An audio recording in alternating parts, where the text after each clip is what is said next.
천지를 창조하시는 하나님은 전능하신 분이시기 때문에 한꺼번에 이 천지를 다 창조하실 수도 있었습니다마는 6일에 걸쳐서 시행함으로써 모든 일에는 순서가 있고 또한 하나님이 그 만든 거에 점진적인 그런 기쁨을 맛보게 하셨고 또 전 과정을 통해서 하나님의 그 치밀하심과 조화로운 질서를 곳곳에서 우리가 느낄 수가 있는 것입니다. 우리 하나님은 질서의 하나님이요 아름다운 신이시기 때문에 바로 이 세상을 창조하실 때 합리적으로 창조하셨음을 보여주고 있습니다. 그러므로 이 창조를 두 부부로 나누면은 첫째는 1절에서 3절, 바로 이 전반부는 앞으로 있을 3일을 준비하는 과정이었고, 그리고 후반부에서는 바로 하나님이 지으신 그 기초 위에 완성을 하는 단계를 가리키고 있다는 것입니다. 하나님께서는 새로운 사물을 창조하실 때마다 하나님이 이르시되 뭐가 있으라 그럼으로써 그대로 그것이 나타났습니다. 그러므로 이 천지 창조의 근거가 되는 것은 하나님의 말씀이라고 하는 것입니다. 이는 하나님이 말씀으로 이 세상을 창조하셨다는 것에서 우리들은 하나님의 말씀의 능력과 하나님 말씀의 중요성과 그리고 하나님은 인격적인 존재이심을 거기서 알 수 있고, 그리고 피조물인 인간이 반드시 그 절대적인 권위를 가진 말씀에 순종해 나가야 한다는 당위성을 보여주고 있습니다. 오늘 이 창조 세 번째 시간에는 바로 천지 창조의 넷째 날과 다섯째 날의 창조 사역을 통해서 바로 우리 하나님이 어떻게 이 세상의 천지 우주 만물을 만드셨는가를 우리들이 배움으로써 여러분들이 큰 은혜를 받게 되기를 주의 이름으로 축원합니다. 천지 창조의 넷째 날 1절에서 1장 14절에서 15절의 말씀을 보겠습니다. 하나님이 이르시되 하늘의 궁창에 광명체들이 있어 낮과 밤을 나누게 하고 그것들로 창조의 계절과 징조와 계절과 날과 해를 이루게 하라. 또 광명체들이 하늘의 궁창에 있어 땅을 비추라 하시니 그대로 되니라.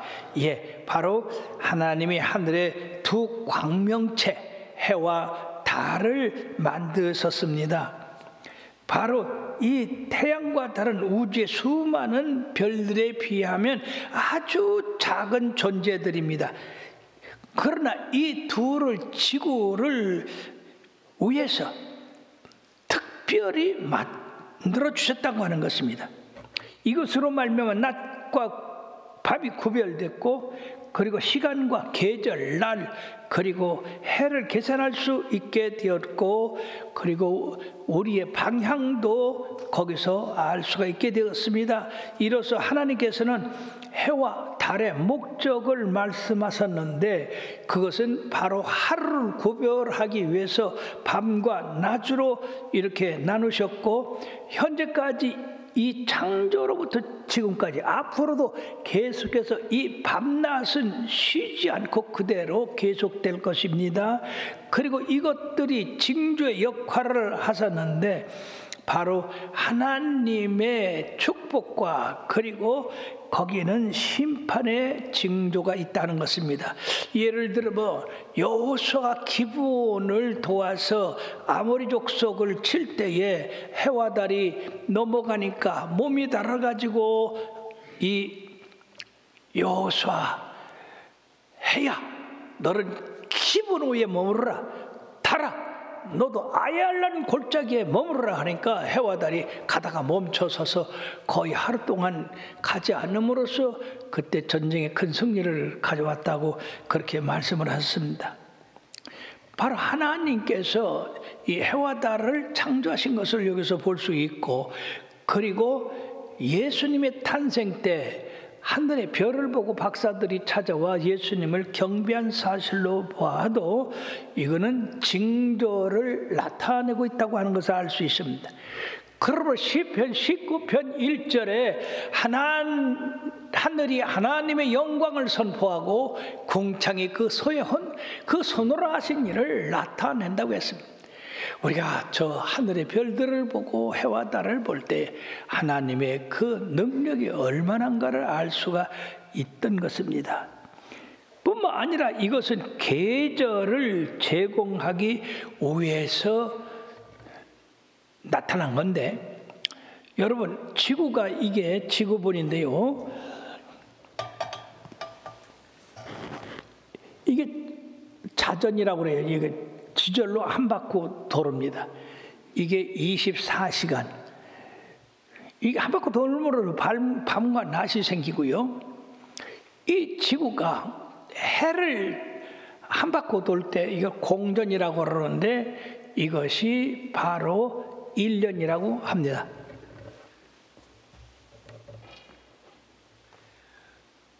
특별히 여러분들이 이 지구본을 보면은요, 이게 조금 삐딱하게 돼 있죠. 즉 지축이라고 하는 지구의 중심의 축이 이렇게 기울어져 있습니다.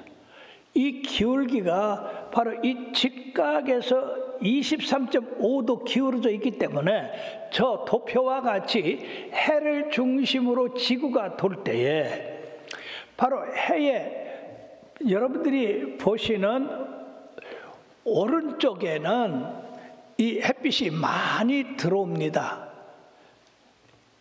바로 이 상태가 되겠어요. 여기서 햇빛이 쪼이면 바로 북반구에 많이 쪼이기 때문에 우리나라는 북반구에 속해 있어서 이건 여름이 됩니다.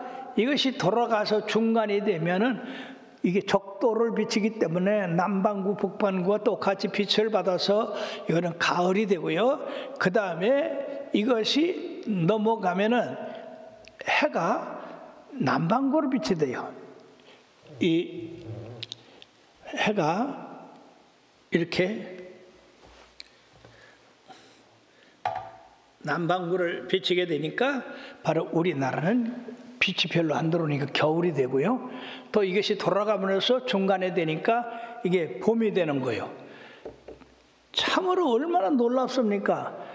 하나님께서 이 지구를 그대로 두질 않으시고 스스로 자전을 해서 하루 밤낮을 생기게 하시고, 그리고 또 이 해를 갖다가 1년 365일 돌림으로써 봄, 여름, 가을, 겨울이 있게 하셨는데, 이 지구가 이렇게 똑바르게 되어서 이걸 돌 것 같으면은 계절이 바뀌질 않습니다. 왜냐하면 햇빛이 비치는 데만 비치고 덜 비치는 데는 덜 비치기 때문에 계절이 생길 수가 없어요. 그러나 이것을 23.5도 이렇게 기울게 함으로써 이것이 바로 어느 쪽에 가느냐에 따라서 햇빛을 많이 받고 적게 받고, 그러기 때문에 바로 여름과 겨울 그리고 봄과 가을이 생기는 역사가 있게 되는 겁니다. 그러면은 우리가 시간, 하루를 24로 나눠서 하는 게 시간, 그 다음에 일은 밤낮으로 한 바퀴 자전하는 거, 이게 제자리에서 돌아온 거, 이게 24시간 하루. 그 다음에 1년은 해를 중심으로 해를 한 바퀴 도는 것, 이걸 가서가 1년이라고 그렇게 말씀을 하고, 그럼 달은 뭐냐? 이 달이 지구를 돌아요. 또 지구는 해를 도는데 달은 지구를 돌아요. 그 달이 한 바퀴 도는 것이 한 달입니다. 그리고 이제 더 큰 것이 있는데, 그건 뭐냐면 이 엄청난 이 우주를 거리로 환산하려면 이게 우리가 키로나 뭐 그런 거 갖고는 안 되니까 광년을 써요. 1광년은 빛이 1년 동안 달리는 거리를 이야기를 하는데 빛이 1초 동안에 얼마나 멀리 가느냐? 30만 킬로미터를 갑니다. 여러분들이 지금 타고 있는 이 지구는 1초 동안에 30km를 날려요. 참 우리 하나님의 그 조화는 얼마나 놀라운 거냐 하는 것입니다. 그러므로 이 지구에서 가장 멀리, 태양에서 가장 멀리 있는 별까지는 50억 년 광년이 필요하다는 얘기예요. 그래도 그것이 진짜 끝인지 모르는 거예요. 우리 하나님의 창조는 이렇게 광대하신 것입니다. 그러므로 우리 하나님께서 이 지구와 달 그리고 해를 만드신 것은 바로 우리에게 빛과 에너지를 제공하기 위해서 만드셨다는 것입니다. 왜 그러냐면은 여러분, 지구와 태양과의 거리는 크게 읽어보십시오. 얼마나입니까? 1억 5천만 킬로미터예요. 이 거리가 항상 유지돼야 됩니다. 그런데 만약에 지구가 태양을 향해서 저 1억 5천만 분의 1, 그러니까 100분의 1%만 태양으로 가까이 간다. 그건 지구가 타버려요. 반대로 저 거리에서 지구가 뒤로, 저 거리의 100분의 1만 해도 엄청난 거리인데 150만 킬로가 돼요. 그걸 뒤로 가서 돌으면은 지구가 얼음덩어리가 됩니다.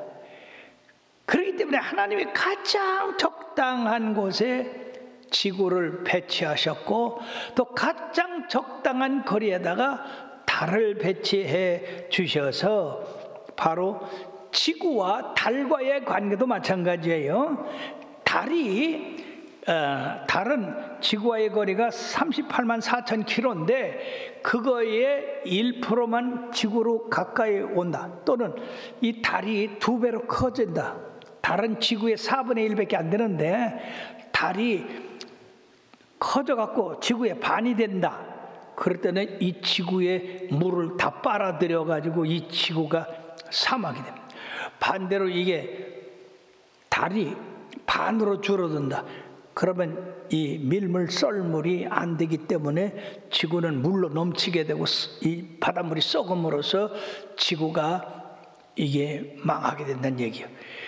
그러므로 우리 하나님이 해에서 지구도 적당한 거리에, 지구에서 달까지도 적당한 거리에 두심으로 말미암아 밤낮이 생기게 되고 계절이 생기게 되고 바닷물이 들어갔다 나갔다 밀물과 썰물이 생기게 됨으로써 바로 이 땅의 생명이 살아갈 수 있는 그런 좋은 환경을 우리 하나님께서 마련해 주셨다고 하는 것입니다. 그러므로 여러분 신기하지 않습니까? 어떻게 하나님이 이렇게 해와 지구와 그다음에 지구와 달과의 거리를 적당하게 해주셔서 이 지구가 타지도 않고 얼지도 않고, 그리고 봄, 여름, 가을, 겨울 사계절이 생기고 거기서 바닷물이 들어가고 나가고 함으로 말미암아 바다의 생물이 살고, 그래서 인간이 이 지구상에서 살기 편리하게 만들어져서 그 모든 것을 이용해 가지고 잘 살아갈 수 있게 하셨으니 얼마나 감사한 일입니까? 그러므로 사랑하는 여러분, 천문학자들이 해와 지구와의 거리, 그 다음에 달과의 거리를 계산해서 이렇게 조절을 해보니까 아주 딱 맞는 거리에다가 이 지구와 달을 두셨다 하는 것입니다. 참 놀라운 일입니다. 우리 하나님 앞에 이 좋은 환경을 만들어 주신 주님 앞에 감사 박수 한번 드립시다. 정말로 감사한 일이에요. 그렇지 않으면 이게 한순간대로도 좁아졌다 넓어졌다 커졌다 작았다 하나님은 이 지구에는 대변동이 생기고 우리가 살아갈 수가 없는 겁니다. 특별히 말이요, 이 태양이 빛을 발하는데 저게 만들어 놓은 그때서부터 지금까지 이 지구에 빛을 비추는데 1초 동안에 빛을 비추는 그 빛의 양은 전 지구가 1년 동안 떼는 그 연료와 같은 역할을 한다는 게, 그러므로 저 태양의 그 열기가 얼마나 놀라운 것이냐는 것입니다. 여기서 우리들은 뭘 깨달을 수 있느냐? 해와 달이 당연하게 떴다 당연하게 지고 보였다 안 보였다 그러는 것이 아니라 하나님이 우리를 살리시려고 가장 적당한 곳에 두시고, 그리고 우리들로 그 적당한 곳에서 살아갈 수 있도록 만드셨다 하는 것입니다. 그러므로 이 지구는 인간이 지구상에 사는, 인간뿐 아니라 생명체들이 지구에서 살도록 가장 적합하게 만들었기 때문에 우리 하나님의 그 창조의 능력을 찬양하지 않을 수가 없다는 것입니다. 예수를 믿든지 안 믿든지 인간이면 이걸 깨달아서 우리 하나님 영광 돌려야 되는데, 특히 이 빛, 이것 때문에 우리들이 살아가잖아요. 그러므로 이 빛은 뭘 의미하느냐? 성경에서 예수님을 빛이라 말씀했습니다. 그러므로 우리가 예수 그리스도의 그 빛, 영혼의 빛을 믿음으로 받아서 살아갈 때 가장 안전하다고 하는 것을 의미하고 있는 것입니다. 그럴 때 우리는 생명의 풍성함을 누리며 살 수가 있는 겁니다. 자, 이번에는 5번째 창조에 대해서 1장 20절에서 21절을 보도록 하겠습니다. 하나님이 이르시되 물들은 생물을 번성하게 하라. 땅이 하늘에 궁창이는 새가 날아라 하시고, 하나님이 큰 바다 짐승들과 물에서 번성하여 움직이는 모든 생물을 그 종류대로, 날개는 모든 새를 그 종류대로 창조하시니 하나님이 보시기에 좋았더라. 여러분, 강물이나 바다를 보고 호수를 이렇게 볼 때에 아름답죠. 근데 그 속에 물고기들이 얼마나 많이 있습니까? 그 물고기들이 말이요, 거기 많으니까 어떤 때 이렇게 조용할 때 그 바다나 강이나 호수에서 불어오는 바람을 이렇게 냄새를 맡으면 비린내가 나요. 물고기 냄새가 나요. 얼마나 충만하면. 그러므로 거기 여러분, 물고기 가운데 고래가 있고 조그만 새우도 있고 그보다 더 작은 것도 있습니다. 이것들이 거기서 살아가도록 그렇게 하셨습니다.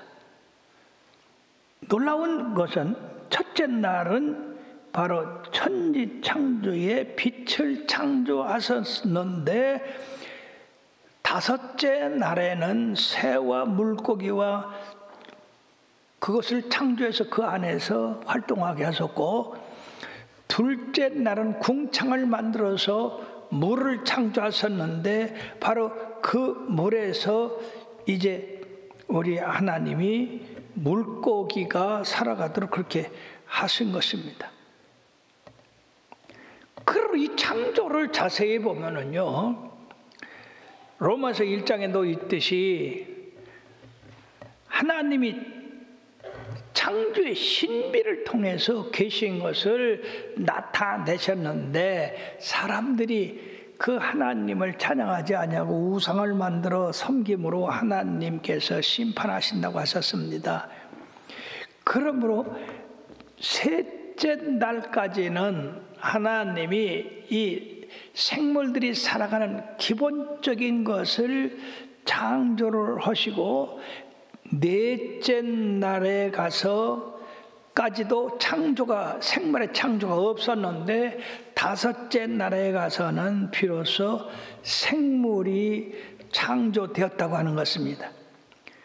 그러시고 그 보시기에 좋았다고 했는데, 여러분들이 알아야 될 것은 생명에 대한 귀중함을 알아야 돼요. 생명은 하나님이 직접 창조하신 것이지, 이거는 배워서 되는 것도 아니고 어떤 것을 융합해서 되는 것도 아니고, 이것은 하나님이 말씀으로 창조로 하신 바로 기적에서 비롯되는 것이다 하는 것입니다. 그러므로 하나님은 생명 자체가 되는 거예요. 생명은 또 이 땅에서 다양하게 나타나는데, 물고기가 천차만별이죠. 새도 그렇죠. 특히 물고기는 말이야, 알을 많이 낳아서 많이 퍼지게 해요. 그리고 그 알들이 또 큰 것에 먹히고 그래가지고 이제 그 바다에 살아가도록 그렇게 하셨고요. 새들도요, 이 지구상에 약 9,000종이나 있다고 합니다. 북아메리카 철새인 비둘기는 분속 1.6km의 속도로 북아메리카를 통과하는데 4시간 걸리며, 그 수는 어림잡아서 250만 마리가 된다고 하는 겁니다. 시편 104편 24, 25절에 보면 다 같이요. 여호와여, 주께서 하신 일이 어찌 그리 많은지요. 주께서 지혜로 그들을 다 지으셨으니 주께서 지으신 것들이 땅에 가득하나이다. 거기에는 크고 넓은 바다가 있고 그 속에는 생물 곧 크고 작은 동물이 무수하나이다. 상상할 수가 없습니다. 뿐만 아니라 능력에 있어서도 다양합니다. 물고기는 물에서 살도록 하셨고, 새들은 공중에서 살도록 하셨는데, 물고기들은 아주 그 생명의 유선현으로 생겨서 비늘이 있고 미끈미끈한 물질이 있어서 물을 잘 헤치고 살게 돼 있고, 공중에 날아가는 새는 여러분 날개가 가볍기 때문에 이렇게 공중에 잘 날 수 있고, 뼈가 속이 비어서 가볍게 그렇게 만드셨어요. 우리 하나님이 얼마나 정확하십니까? 그것이 살도록 아주 정확하게 만들어 놓으셨습니다. 그러므로 우리는 물고기를 보고 뭘 배우느냐? 물고기는 물을 떠나서 살 수 없다. 그렇죠. 물고기가 아이고 답답해, 내가 저 땅에서 좀 이렇게 걸어다니며 살아야 되겠어 하고 벌떡 뛰어서 땅에 올라오는 순간에 어떻게 돼요? 물고기는 죽습니다. 그렇다고 해서 땅에서 산 토끼가 아이고 저 물에 한번 들어가고 싶어 해서 물 쑥 들어가면 어떻게 돼요? 숨 못 쉬어서 죽어요. 그럼으로써 이 하나님이 만드신 그거에 아주 적합하게 살아가도록 그렇게 하셨는데, 이걸 통해서 우리들이 어떻게 하느냐? 물고기는 물을 떠나서 살 수 없음 같이 우리 사람도 하나님을 떠나서는 살 수 없다. 그리고 시편에도 목마른 사슴이 시냇물을 갈급한 같이 내 영혼이 살아계시는 여호와를 앙망하고 사모한다고 그렇게 말씀하고 있지 않습니까? 여기서 우리 하나님은 생육하고 번성하고 그리고 이 물에 땅에 편만하라고 하셨습니다. 이것은 생육하고 번성하라는 하나님의 축복이 일관되게 그 창조물에 나타나고 있는 것입니다. 그것은 바로 하나님이 창조한 것에 대해서 복 주시고자 하는 그런 의도가 거기 깊이 연관되어 있다고 하는 겁니다. 그러므로 사랑하는 여러분들이요, 물고기가 물에 가득하고 새가 공중에 가득하고, 여기서는 벌떼도 여기 포함되는 겁니다. 근데 만약에 여러분들 이 여름이 되니까 모기가 극성을 부리는데, 모기 좋아해요, 나빠해요? 아이고 괴롭죠. 그런데 놀라지 마십시오. 우리 사람을 괴롭게 짐승을 괴롭게 하는 모기를 싹 없애면 어떤 일이 있을까요? 바로 모기가 사라지면 거미가 사라지고 도롱뇽이 사라지고 도마뱀이 사라지고 개구리가 사라진대. 그러므로 하나님의 이 질서 조화가 깨져버리고 마는 거예요. 이게 모기도 다 하나님의 질서 조화를 우에서 있다고 하는 사실. 얼마나 놀라운 일입니까? 그리고 여기 각기 종류대로 세격하고 번성하라고 했는데, 각기 종류라고 하는 것은 종의 근본적인 그 가치를 의미하고 있는 것으로서 같은 종은 같은 그런 종을 낳아서 번성해야지 같은 종이 다른 종으로 변경돼서 퍼져서는 안 된다는 얘기예요. 쉽게 얘기해서 토끼가 늑대가 된다든지 토끼가 사슴이 된다든지 사자가 된다든지 그런 일이 있어요, 없어요? 사자가 토끼가 된다든지 사슴이 된다든지 얼룩말이 된다든지 그런 게 있어요, 없어요? 얼룩말은 얼룩말을 낳게 돼 있고 소는 소를 낳게 돼 있고 토끼는 토끼를 낳게 돼 있습니다. 그러므로 우리 하나님께서 창조하신 대로 그때서부터 지금까지 이것이 변함이 없습니다. 그런데 만약 이 진화론의 주장처럼 토끼가 점점 커져서 늑대가 되고 늑대가 점점 커져서 사자가 되고 그렇다고 해봅시다. 그렇게 되고 있어요, 없어요? 절대 없습니다. 자, 특히 사람을 얘기할 때에 이 진화론에서는 사람이 어떻게 해서 사람이 됐다고 그래요? 그렇죠. 원숭이가 변해서 사자가 됐다. 근데 놀라지 마십시오. 이 동물에 대해서나 생물에 대해서는 각자의 독특한 DNA라고 하는 암호가 돼 있어요. 그래서 사람과 가장 비슷한 이 침팬지, 그것과 사람의 DNA는 크게 다른 게 아니라 1%밖에 다르지 않습니다. 침팬지의 DNA는 98.6%가 되어서 사람과 비슷하기는 하지만은 1%가 사람과 다릅니다. 근데 만약에 이 침팬지를 사람 만들려고 98.6%를 100%로 만들면은 침팬지가 사람이 되겠습니까? 안 되겠습니까? 그 차이 1%를 사람이 조절해서 100%로 만든다면 어떻게 되겠어요? 죽습니다. 반대로 사람을 1%를 빼서 침팬지를 만든다고 할 때 사람도 죽습니다. 이 얼마나 놀라운 하나님의 조화입니까? 그러니까 절대로 같은 종이 다른 종으로 변화될 수가 없다고 하는 겁니다. 그렇게 될 때는 죽어요. 그냥 중간이 생기는 게 아니에요. 사람도 아니고 원숭이도 아닌 게 생기는 게 아니라 죽는다고요.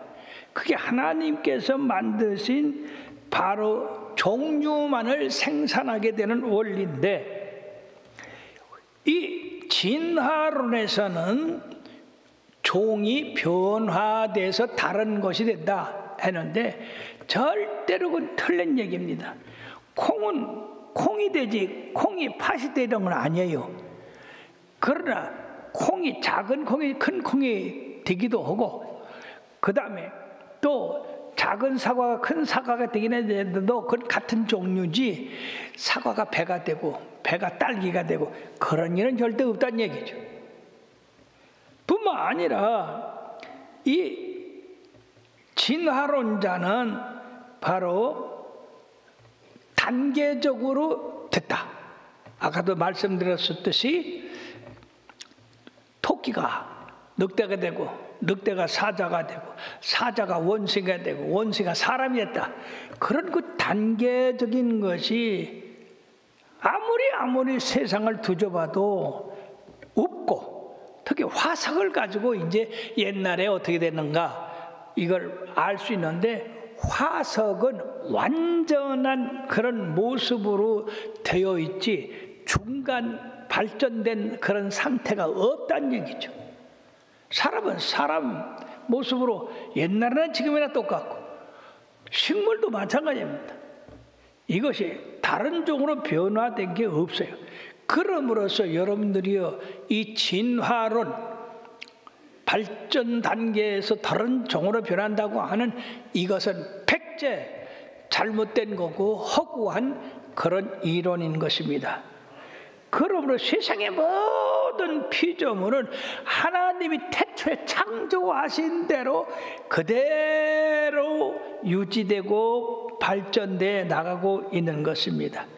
우리 하나님의 천능하신 그 능력을 바꿀 사람이 없는 것입니다. 뿐만 아니라 우리는 물고기와 새에서의 그 신기한 이주 본능을 볼 수가 있는데, 우리가 식탁에 잘 오르는 연어, 이 연어는 알을 강가에서 납니다. 강 상류에서. 그럼 이 알이 강을 떠내려가면서 바다로 들어가서 이것이 이제 자라는데 3년이 되면 숙하게 되어서 이제 이것이 다시 강으로 올라와서 자기가 난 그곳으로 올라와가고 알을 낳고 또 자기들의 그 조상들이 한 것처럼 거기서 죽습니다. 그럼 그 알이 또 떠내려가서 그렇게 이런 것이 계속 돌아갑니다. 얼마나 놀랍습니까? 이 연어가 어떻게 바다에 살면서 자기가 난 곳을 어떻게 알아요?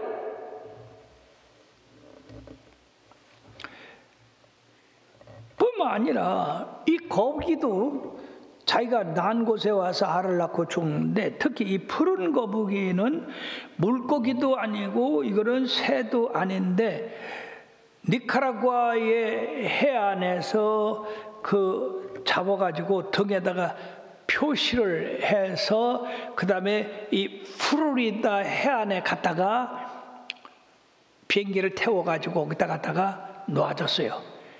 근데 세상에 플로리다 해안에서 이 니카라과 해안까지는 1440km입니다. 근데 8개월 만에 그 놓아줬던 장소에 찾아왔어요. 놀라지 않습니까? 이들에게 지도도 없고, 나침판도 없고, 어떤 브레이저 빔도 없는데 어떻게 그 찾아오느냐 말이에요. 이렇게 희귀성을 가진 동식물이 많이 있다. 새의 3분의 1이 이런 습성을 가지고 있어요. 이걸 갖다가 우리는 철새라고 그러는데, 우리나라 철새는 바로 제비가 있고 두루미가 있고 기러기가 있고 황새가 있는데, 북극 제비갈매기는 북쪽 알래스카와 그린란드에서 여름을 지내고, 그 다음에 추워지면 남미 최남단으로 날아가는데, 이 거리가 이 북쪽에서 이 최남단까지가 2만 킬로예요. 새가 정확하게 2만 킬로 날아갑니다. 만약 1도라도 여기서 1도라도 틀어지면 이 새는 목적지에 도착을 못합니다. 바다에 빠져 죽게 됩니다. 근데 정확하게 가서 그곳에 도착을 합니다. 그리고 정확하게 또 제자리에 돌아옵니다. 이것 누가 매년 이와 같이 한 바퀴를 도는데 누가 이 일을 시켰습니까? 누가 이걸 인도합니까? 누가 가르쳤습니까? 이거는 하나님의 창조의 신비에 속하고 있는 것입니다. 그러고 살아가는 여러분, 성경은 뭐라고 했습니까? 하나님이 우리를 창조하셨다고 했습니다. 그리고 우리를 창조한 목적은 하나님을 찬양하고 하나님 앞에 영광 돌리도록 하고, 그리고 이 세상을 떠날 때에 하나님 나라 가도록 그렇게 지정을 해 놓으셨어요. 근데 그 지정해 놓으신 대로 하나님을 찬양하고 하나님을 영광 돌리고 살다가 숨을 거두게 되면 우리의 영혼은 하나님 나라에 올라가게 된다는 사실이에요. 근데 이걸 의심하고 믿지 않는 사람은 못 들어가요. 하나님의 말씀은 말씀한 그대로 됐다고 그랬으니까 앞으로 우리들에게 나타날 이 일도 그대로 될 줄 믿고 우리가 믿음을 굳게 해야 될 줄 믿습니다. 우리 하나님은 우리 인간들이 이런 새나 그런 물고기만도 못한 것을 한탄하셨어요. 에레미야 8장 7절의 말씀에 보면 공중의 학은 다 같이요, 공중의 학은 그 정한 시기를 알고 산비들과 제비와 두루미는 그들이 올 때를 지키거늘 내 백성은 여호와의 규례를 알지 못한다고 했습니다. 우리는 하나님의 그 규례대로 살아야 된다는 얘기죠. 뿐만 아니라 이사야서 1장 3절에 보면 다 같이요, 소는 그 임자를 알고 나귀는 그 주인의 구유를 알건만은 이스라엘은 알지 못하고 나의 백성은 깨닫지 못하였도다. 얼마나 통탄할 일입니까? 사람에게는 하나님의 그 신비한 자연을 보고 하나님이 계신 걸 깨닫고 창조의 그 질서를 깨닫고 그 규례를 지켜나가야 되겠다고 하는 것을 깨달을 수 있는데, 소나 말도 그 주인을 알고 자기의 구유를 아는데 인간만은 모르니 이 하나님께서 한탄하실 수밖에 없는 겁니다. 그럼에도 불구하고 나와 여러분들은 그 창조주를 알고 그 창조의 능력과 그 조화와 그 규례를 알아서 여호와 하나님을 섬기게 되었으니 이 얼마나 감사한 일이겠습니까? 감사 감사 예수, 감사 감사 예수, 감사 감사 예수 내 맘에, 감사 감사 예수, 감사 감사 예수, 감사 감사 예수 내 맘에. 할렐루야 예수, 할렐루야 예수, 할렐루야 예수 내 맘에. 할렐루야 예수, 할렐루야 예수, 할렐루야 예수 내 맘에. 하나님이 인간이 살다가 짐승같이 죽어서 흙으로 돌아가라고 하신 게 아닙니다. 영생을 준비하셔서 그 영생을 믿음으로 말미암아 얻을 수 있다. 그러니까 우리가 믿음을 가지고 살다가 세상에서 떠날 때 그 영생을 가진 영이 하늘에 올라가서 하나님과 함께 산다고 하는 것을 여러분들이 기억하시고 열심히 주님의 말씀대로 살기를 힘쓰고 노력하시기를 바랍니다. 기도하시겠습니다.